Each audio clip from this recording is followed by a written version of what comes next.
Salut? Non, j'étais pas là la semaine dernière, non. Puis la semaine d'avant non plus du reste. Mais bon, vous êtes pas ma mère, je vous dois pas d'explication. Non, je suis pas retourné vivre chez mes parents parce que je trouve pas d'appartement à Paris. Non. Et puis c'est quoi toutes ces questions là? Vous croyez que je vois pas votre petit manège? Maintenant que je suis une star, il va falloir que je protège ma vie privée. Je le sais. Eh ben vous saurez rien, rien du tout. Je serai une tombe, comme Benalla face au Sénat.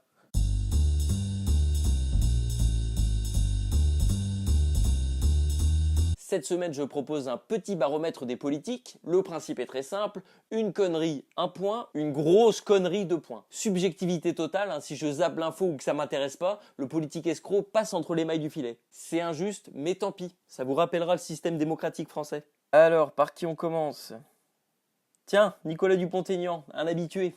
Il était invité mardi au micro d'Audrey Crespo-Mara sur Europe 1. Il y a une très belle phrase de Gandhi. Très belle phrase de Gandhi. Au début, il vous ignore. Ensuite, il se moque de vous. Après, il vous combattent. Et enfin, vous gagnez. J'en suis au stade, ils m'ont ignoré pendant beaucoup d'années.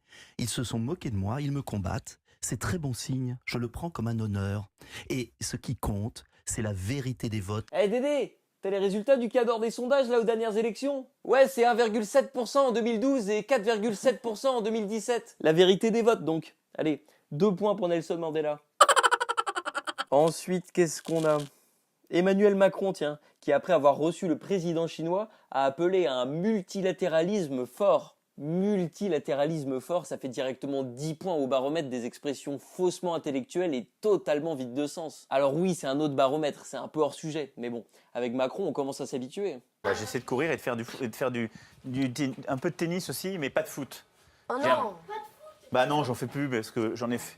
Non, mais... Et enfin, on va terminer par Laurent Wauquiez, notre maître à tous, qui a déclaré vouloir que l'Union européenne crée un Nuremberg des djihadistes. En fait, avec Laurent Wauquiez, les discussions ne dérapent pas. Elles commencent directement par le point Godwin. Allez, ça fait 1 point en plus pour la prise de risque. Bilan de notre baromètre des politiques de la semaine, Nicolas Dupont-Aignan prend la tête avec 2 points, il est suivi par Laurent Wauquiez, 1 point, Emmanuel Macron, lui, est toujours hors sujet. Dans le reste de l'actu, la directrice de la rédaction de BFM TV, Céline Pigalle, l'a assuré. BFM a le souci d'être plus précautionneux avec les images des gilets jaunes.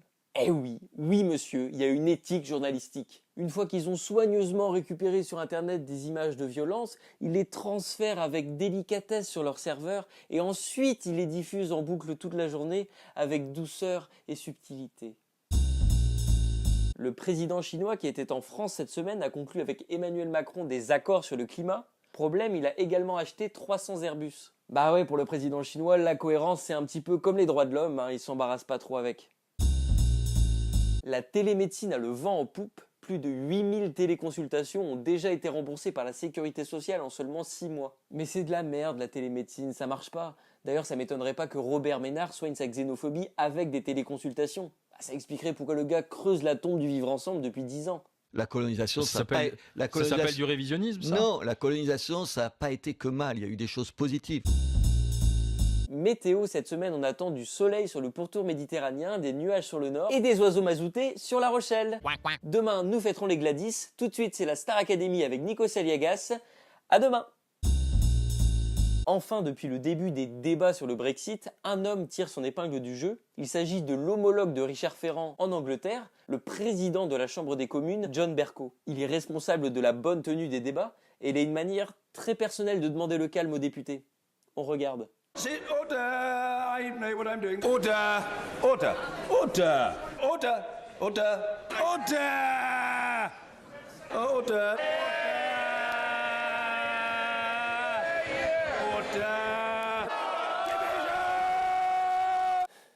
Et quand on voit des personnalités comme John Bercow à l'heure du débat sur le Brexit, on se dit que c'est quand même dommage de se passer des Anglais dans l'Union européenne. Ils vont nous manquer. J'ai mal aux yeux. Ça te fait souffrir, je vais l'enlever. En tout cas, c'est sympa.